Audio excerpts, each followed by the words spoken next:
If the aliens had simply blown up the research station, things might have gone differently. But instead, they sent a note. A literal data packet, transmitted via ancient Morse code, blinking across the void with all the smugness of a species that thought humans were too stupid to read between the lines. It said, "Cease expansion. Stay within Seoul. No further warnings." Fleet Commander Arjun Rao read the message 3 times before tossing the datapad across the observation deck of the HS Vanguard.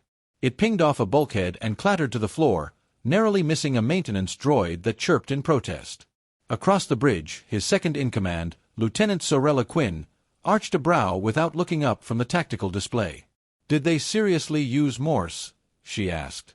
"What next? Semaphore flags." "They're not trying to talk to us," Arjun muttered. "They're trying to mock us. Like we're misbehaving pets." "The kind you vaporize after they pee on the rug?" Quinn asked.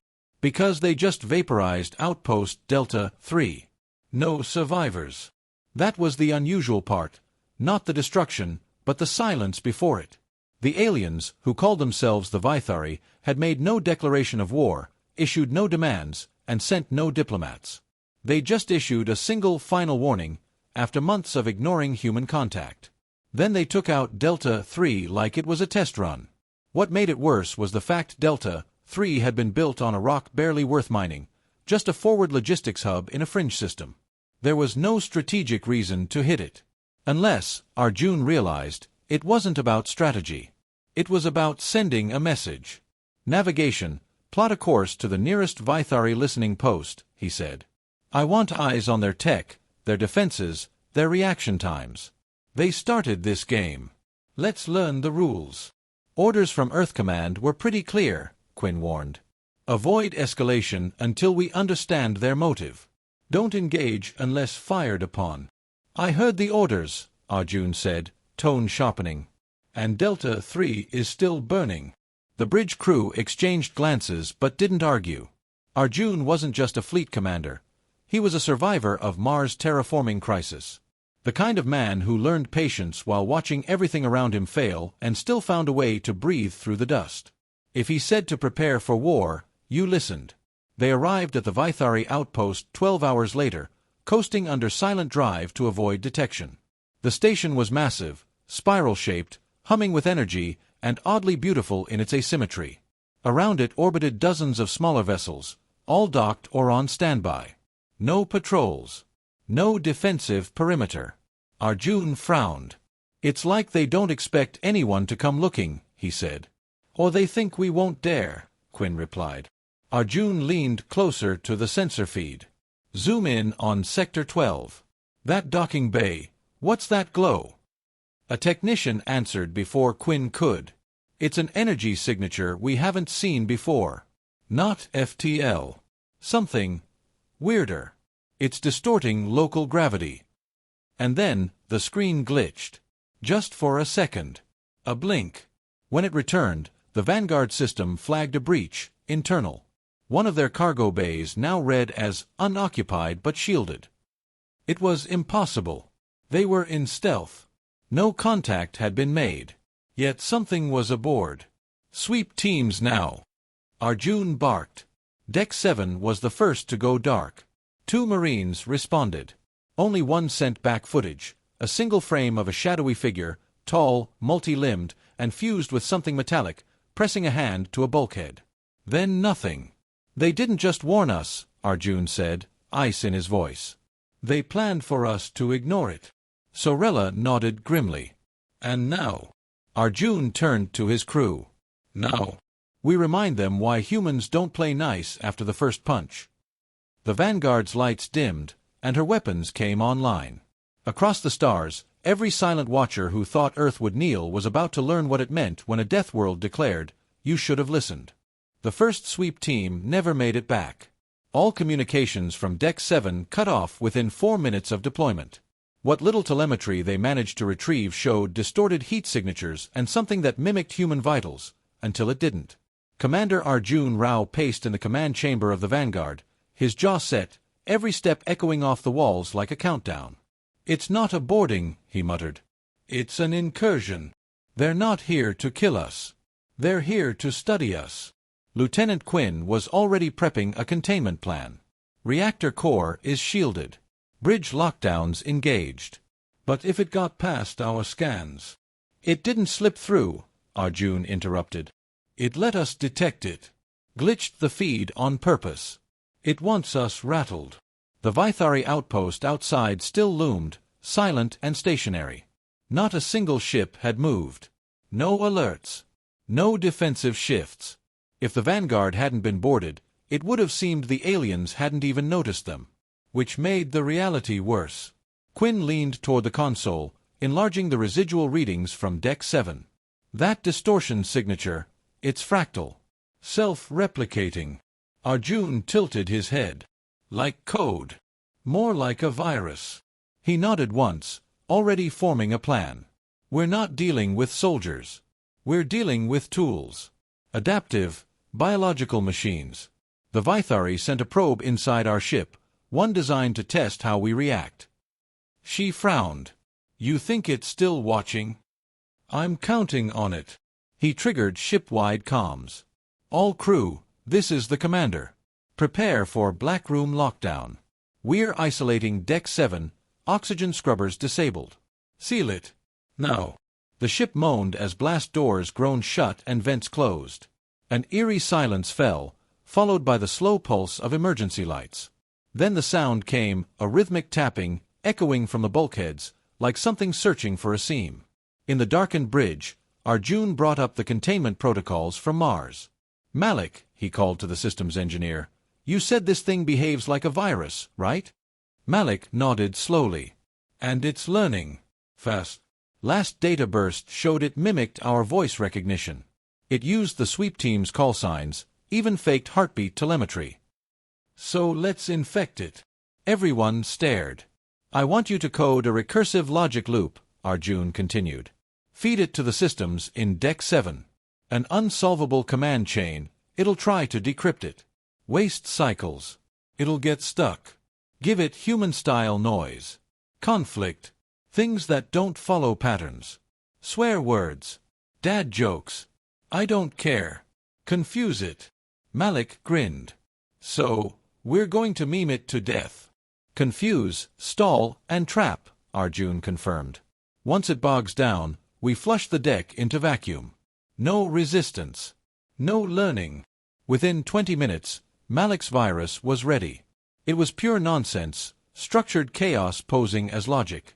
Data riddled with sarcasm, emotional bait, paradoxes, and ancient Earth memes. And it worked. Target's behavior slowing, Quinn announced. Heat signatures fluctuating, like it's overheating.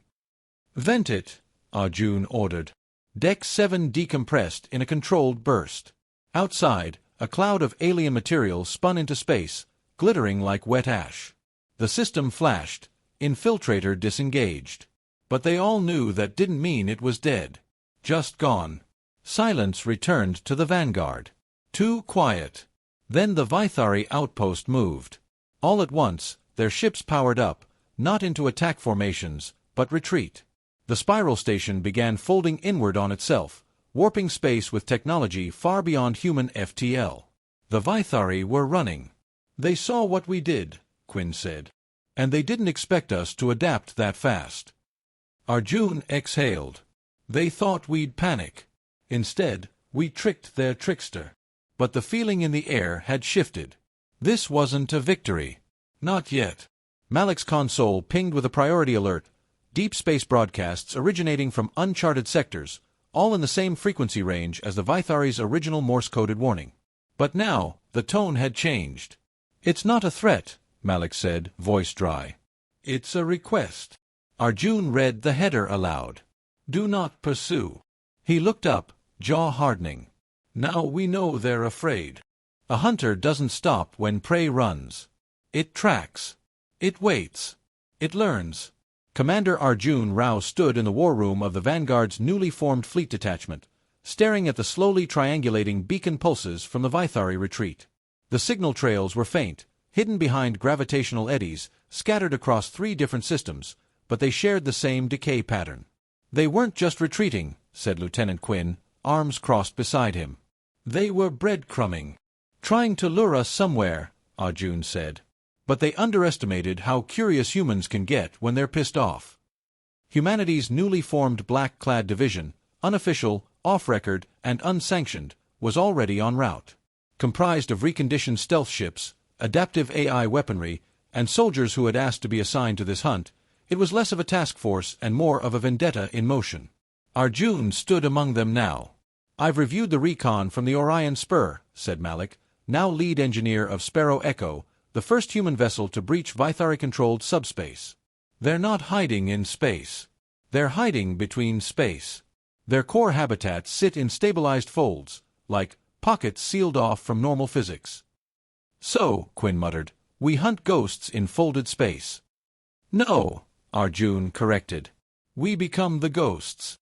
The plan was audacious. The Vanguard, Sparrow Echo, and 2 smaller stealth corvettes would enter the Vithari void pocket, seed logic traps in their relay systems, and extract data on their internal infrastructure, weak points, manufacturing centers, the origin of their mimic constructs. Not to bomb them, not yet. To understand how to break them. They dropped from hyperspace into nothing. No stars. No radiation. Just pressure, immense and unnatural. The folded space stifled systems and dulled perception. The human ships coasted like phantoms, running silent, weapons cold. The Vithari structure ahead was vast, not a city or station, but a biomechanical lattice that stretched for thousands of kilometers. Living ships docked into its skin like insects on a hive. "It's breathing," Quinn whispered, watching the surface expand and contract. And that's when it responded. Without warning, the structure shivered, and then it sang. Low-frequency pulses vibrated through hulls, bypassing ears, slamming directly into nerves. The mimic virus wasn't just biological, it was resonant. A frequency-based parasite that could prime minds before physical contact. Already, 3 crew members aboard the Vanguard began speaking in unison, reciting the same phrase over and over. "Return to Soul. Your blood is too loud. You are wrong for this space." Malik activated the scramble dampeners just in time to prevent further synchronization. Arjun, inside the Tharsis exo-rig now refitted for psychic noise, led the drop team into the structure's core. The Vithari didn't meet them with weapons. Instead, they presented a single creature. Humanoid. Incomplete. Shifting. It took Arjun's shape. His voice. "We did not wish to kill," it said. "Only to pause your trajectory. You breed chaos. We have seen your wars. Your extinction spirals." Arjun leveled the plasma lance. "And yet, we're still here. You tried fear. Now you try guilt." The mimic shuddered. "We underestimated the persistence of Death World minds. You move like contagion. Think in illogic. You cannot be patterned." "That's the point," he said, and pulled the trigger. The mimic exploded into a spasm of color and static, and suddenly the entire lattice began to collapse inward. The Vithari hadn't built a home, they'd built a trap woven from arrogance. They assumed silence would be interpreted as strength. Instead, it was weakness. As the human fleet escaped the dying fold, Malik's last data burst completed transmission. "Got everything," he said breathlessly. "Command cores. Neural frequencies. Mimic infrastructure. We know how they work now." "Then we end it," Arjun said. "Not with a fleet." He stared at the hollow left in space as the fold imploded. "But with truth. The one thing they feared we'd find."